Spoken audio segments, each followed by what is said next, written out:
everyone, welcome back to my channel for another video. It has been a while since I posted a video. Has it been a year? Maybe. I'm not sure.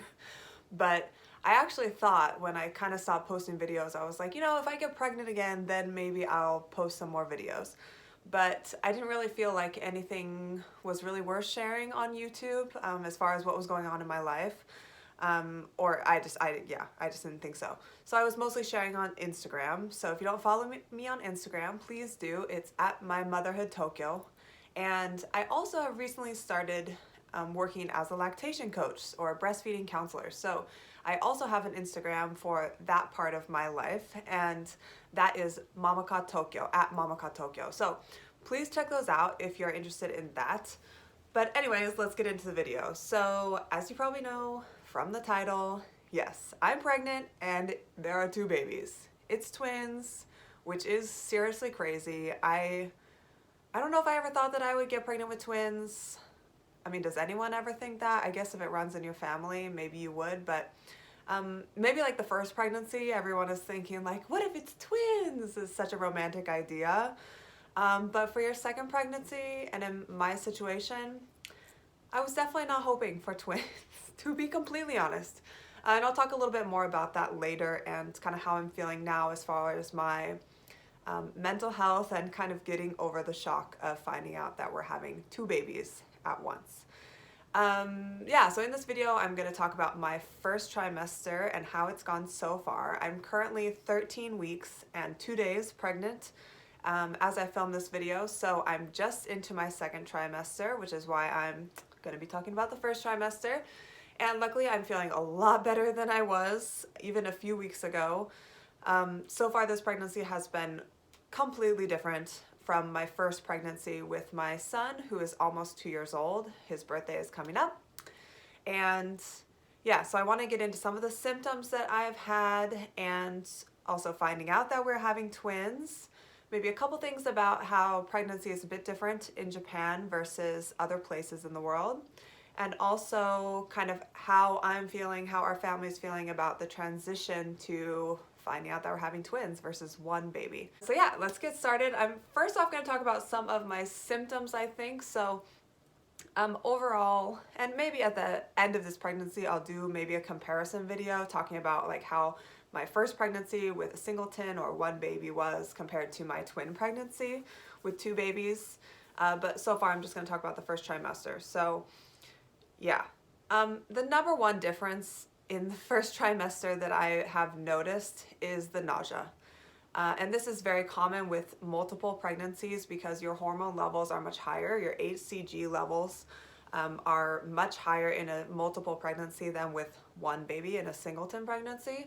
So nausea is much more common. And nausea is already common in just pregnancy in general. I think the statistic is very high for you to have some sort of nausea.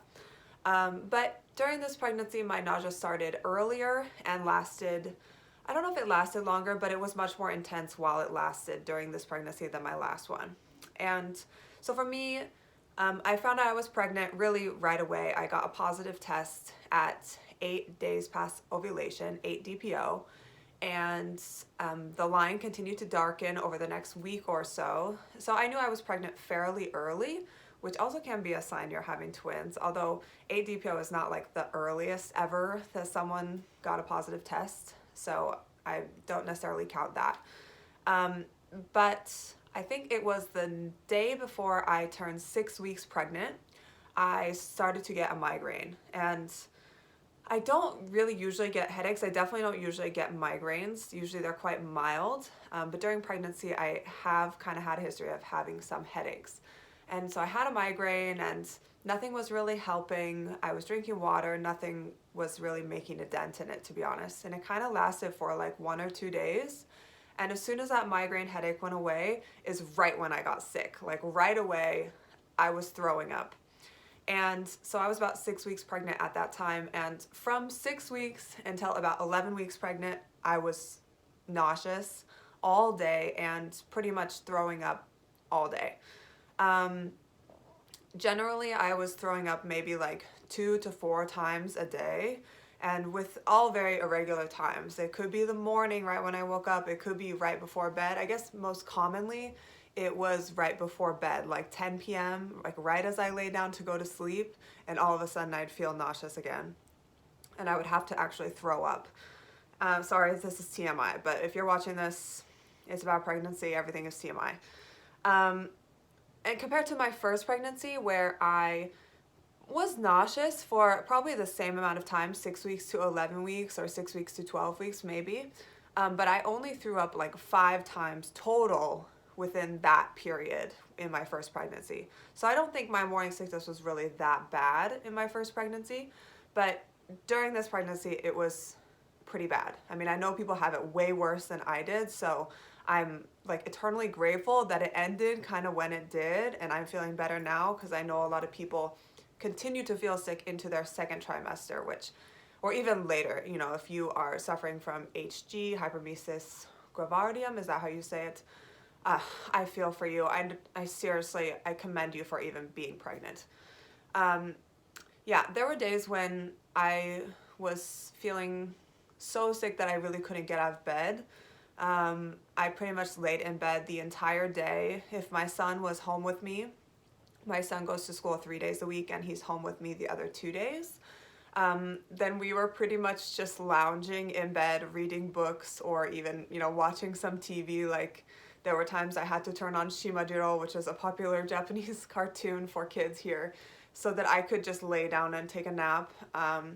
And to be honest, I was prepared for this. Like, before I got pregnant, I really tried to limit screen time, and I was very conscious of that because I didn't want him to get so much screen time when I was feeling fine, right? Like, before I got pregnant. And so I wanted to kind of save up his screen time for when I was pregnant and feeling horrible. So I wouldn't feel, you know, all the mom guilt about that. But anyways, that's just a side note. So yeah, there were some days like that. And then there were some days when I pretty much took him to school. We'd have to take the train 2 stops and do a fair amount of walking to get him to school. And then I would come home and I literally just laid in bed the entire day, and until I had to go pick him up, and I would pick him up and come home and we would order takeout, and I put him to bed, and then I go right to bed. And I wouldn't say that I was necessarily so tired. I just was so sick and I felt so nauseous that I didn't want to do anything. My motivation, because of feeling sick, my motivation to do work, my motivation to clean, my motivation to cook, you know, to maintain my Instagram, I'm sure people noticed, like, was very low. And that was hard because I really felt before I got pregnant that I wanted to really try to maintain my normal schedule even though I was pregnant. And it became very obvious very early on that that was not going to happen. And that is what it is. I mean, you never know how your body is going to react to pregnancy, especially if you've never been pregnant before. But also if this is your, you know, a subsequent pregnancy, usually, at least from what I've heard from a lot of my friends, your subsequent pregnancies tend to be worse with the symptoms, especially nausea and the morning sickness. So it's good to maybe plan that you are not going to be as genki, as we say in Japan, or like as energized as you are hoping to be. Maybe prepare for the worst a little bit. So yeah, the nausea was pretty bad, but it did kind of stop around 11 weeks, which is amazing. Like, I was really planning that it was gonna go for 15, 16 weeks, to be completely honest. Probably around like 12 weeks, so last week or so, yeah, I did have a day where I was feeling still sick again, and I think I threw up twice that day.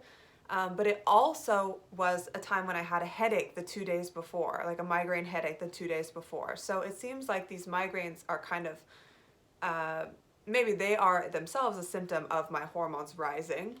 And that is also then why I'm feeling sick. So a couple other symptoms that I had that I'm not going to go into too much detail because they were not my most severe symptoms, I feel. Are shortness of breath. So I definitely started noticing that probably, I don't know, did I write down when I started noticing that? I guess, yeah, kind of towards the end of the first trimester, like weeks 11 and 12, I started to notice that I had a bit shortness of breath, like if we're walking for upstairs or something, you know, coming out of a station, which we often do in Tokyo. I started to get a bit short of breath, and also a little bit of lightheadedness. And I actually had this very kind of seriously in my first pregnancy, was if I stood up too fast or if I was standing for too long, I really started to notice that I started to get lightheaded. So I have noticed that sometimes, like if I'm on a kind of hot train and I have to stand for a while, I'll start to feel a bit lightheaded. So that is something that I'm conscious of going into my second trimester, because that also happened to me in my first pregnancy. So that could be a symptom for you as well, but that's not necessarily a twin pregnancy symptom. I think it's a normal pregnancy symptom. One thing that is a bit different this time is, that I'll talk about now, is hormonal acne. So I go into this in a bit more detail in the blog post that I wrote about my first trimester, and I'll link that blog post below so you can see a bit more and also see pictures, because I'm showing you my lovely face, which I'm sure you can see some of my acne and acne scars here. But basically, I'll just do a small summary of my hormonal acne situation, because I go into a bit more detail in the blog post. But basically, before I got pregnant, I was suffering from really, really bad hormonal acne. And I have had hormonal acne kind of my entire life, but I've been able to manage it with hormonal birth control and also a prescription for a blood medication that has the secondary effect of lowering testosterone and helping you manage your testosterone levels. And so that medication was something that I was on for about 3 years before I moved to Japan, and I had the best success with my acne with those two things. If you don't know anything about hormonal acne, it's different from, I don't know what the other names of the acne are, but acne basically that comes from just clogged pores because you're not cleansing your skin enough, or you are not using the right products for your skin, or fungal acne, which is basically like an irritation. Hormonal acne is completely different because it comes from your hormones, and it actually makes the sebum within your pores thicker, and therefore it more easily clogs your pores and more easily gives you acne lesions, because you get an infection within your pores. So before I got pregnant, my acne was horrible. Like I said, the worst that I've ever had, worse than I ever had in high school or anything like that. And I think that is due to the fact that I got my period back, of course. I got my period back when my son was about 14 months old, because I was breastfeeding on demand for that entire time, so it's common to have your cycle return quite late. And as soon as I got my cycle back, I started to get more acne. But while I was like the second half of my pregnancy and up until my son was about 14 months, I pretty much had no acne that entire time. And it started to just get worse and worse. Like every single month that I have my cycle, my acne just get worse and worse and worse. And it wasn't even like, oh, I just got a few, few pimples or something around the time I got my period. No, like completely my entire chin, my entire cheek area, which is very common for hormonal acne, was filled with huge acne bumps. And not small, like really huge and painful. And the only reason that I didn't do anything about it or go on medication is because we were planning to try to get pregnant. And I didn't want to be on any medication during that time. So if you go to my blog post, you can see photos of what my skin looked like before I got pregnant. And once I actually got pregnant, I started to notice something very different, because during my first pregnancy, I had acne in the first trimester pretty bad, like probably about the same as how I had before I got pregnant this time. And that's also common. A lot of people get more acne in the first trimester because of the changing hormones. And that did kind of subside around 16 weeks, I would say, for me in my first pregnancy. But in this pregnancy, I actually started noticing that my acne started to just get better over time. So just in general, it was improving rather than getting worse as the longer I was pregnant. So there's another picture on my blog post that is my face at about 10 weeks pregnant, and so you can see the difference between before I got pregnant and within 10 weeks how much my skin had changed. And that has been something that has been a bit hard to deal with, but I am glad that it's just getting better. And probably after I have these babies, then I will do something about my hormonal acne, because it seems like it's not really changing. But I think that's about it for hormonal acne. If you want to read more about that and see the photos, please check out the blog post. Last thing I think I want to talk about is like tiredness and weird vivid dreams. And this is also a common pregnancy symptom. Obviously, to be super tired, that's like a very notable or like famous pregnancy symptom. I wouldn't say that I've been super tired in this pregnancy like I was the first time, where I just want to sleep all the time. That's not necessarily the case. I feel like sleeping kind of at my normal times, but of course I was taking naps when I was not feeling well, but I was not just like forever sleepy like I was the first time. But I have had the same symptom of super vivid, crazy dreams. Like, I think probably every single person I've ever met in my life has popped into my dream at some point in the last 6 weeks. And just doing weird things in dreams, not necessarily like scary dreams, thankfully.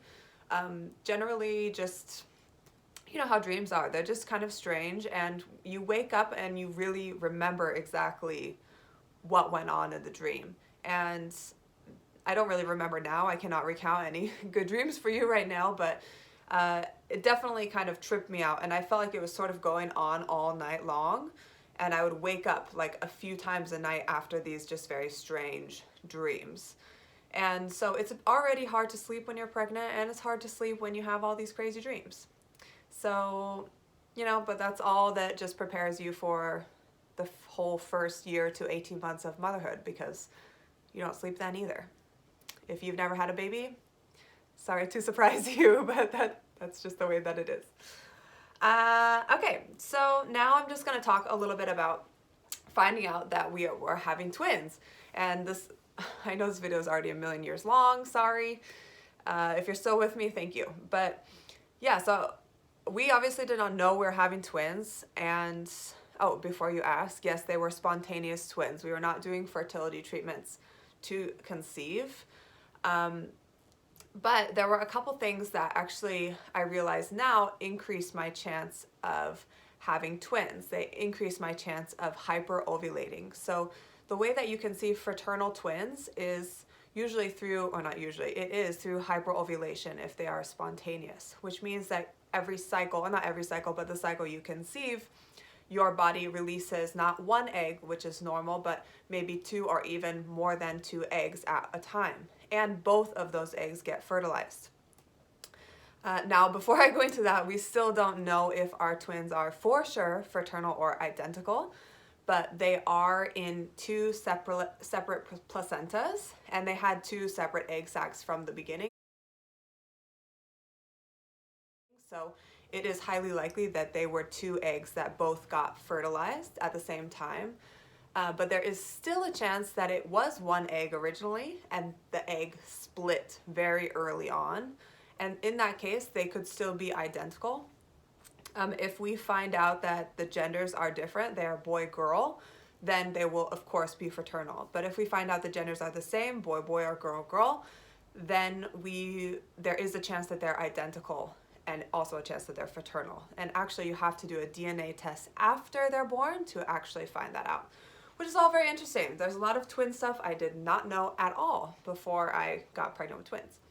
Yeah, so a couple things that maybe increased my risk or chance of conceiving twins is, number 1, the fact that I'm taller. Apparently taller people tend to conceive multiples more often. Maybe you're higher chance of hyperovulating if you're taller.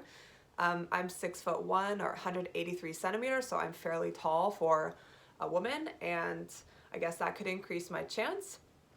However, I am under 30. I'm 29 this year, so if you're over 35, I believe you have a higher chance of conceiving twins, so I don't have that. But the other thing that can increase your chance by about 9 times, apparently, is if you are still breastfeeding when you conceive. And I am actually still breastfeeding my son when we conceived. So that does give me 9 times higher chance of conceiving twins. And actually, not the reason that we found out, but the funny story about finding out is that I called my previous OB when I found out that I was pregnant. I got a positive pregnancy test, and I scheduled an appointment to, of course, confirm the pregnancy. And in Japan, they do an ultrasound upon the first, at the first appointment. So in many countries, I believe they just have you take a pregnancy test. They do a blood test perhaps. But in Japan, they actually do an internal vaginal ultrasound to confirm the pregnancy. And so I went in when I was about 7 weeks pregnant, and I met with my OB. All was good. I love her. She's super nice. And we went in to do the ultrasound, and of course, immediately she found the first baby.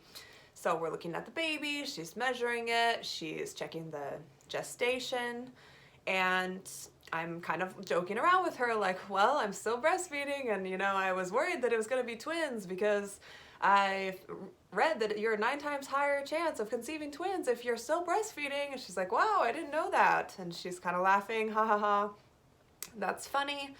And she's like, well, I still haven't scanned the rest of the uterus, so let's check. And she moves the probe around, and bam, 2 egg sacs, 2 babies, there's twins. And I literally, this is my reaction.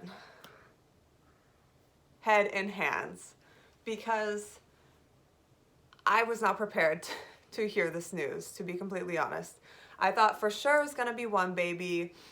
It was not gonna be twins, and I was completely in shock. And my husband wasn't even there because for him, he was working, and I was like, it's no problem. Like, I'll just go and, we'll confirm the pregnancy, whatever, it's not a big deal.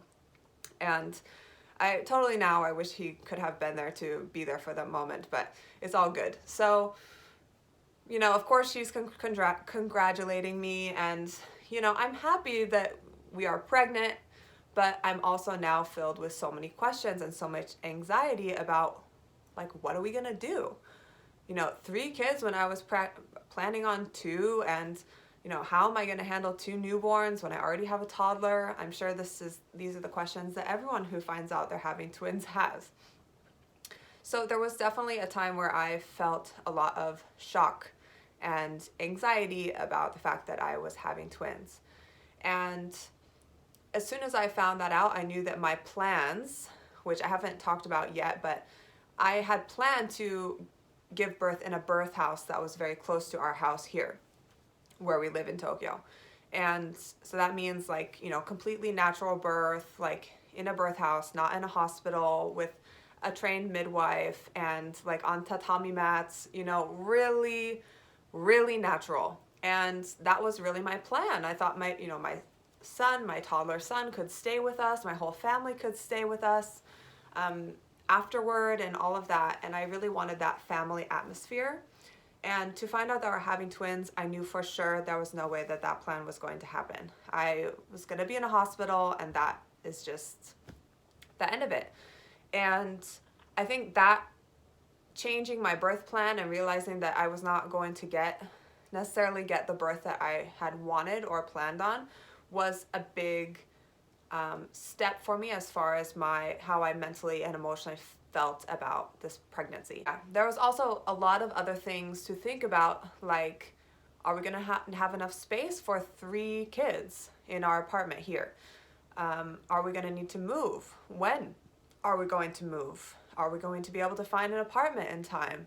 How am I going to take my older son to school with 2 babies? I mean, in Japan, people generally, not in Japan, but in Tokyo, generally people do not have cars. You're not like just putting 3 kids in a car seat and driving off.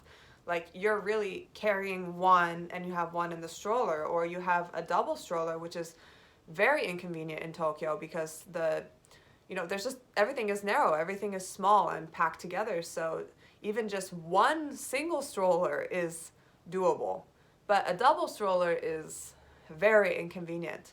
So I immediately I'm just thinking, like, how am I going to live in my day-to-day life when I have two newborns? Like, do I carry them both on me, one on the back, one on the front? You know, my toddler son in the stroller, or I'm holding his hand. I mean, there's just so many questions and so much anxiety that I had about how my life was going to change.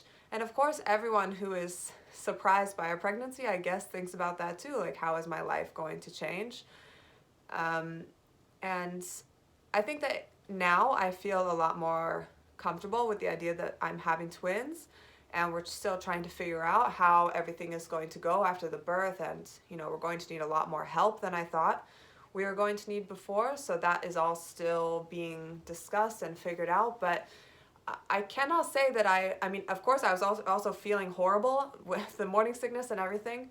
And I cannot say that I was very like happy during that time. I was very emotional during the first trimester.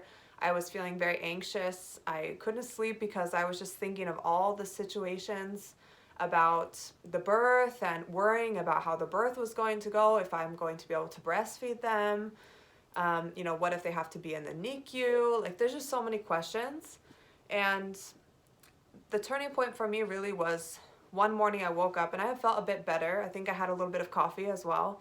And I just realized that there's so much that I was worrying about that is just not within my control. And there's also so much that is within my control that I can really focus on. And I have a lot more power over my emotions than I was giving myself credit for like the last 6 weeks.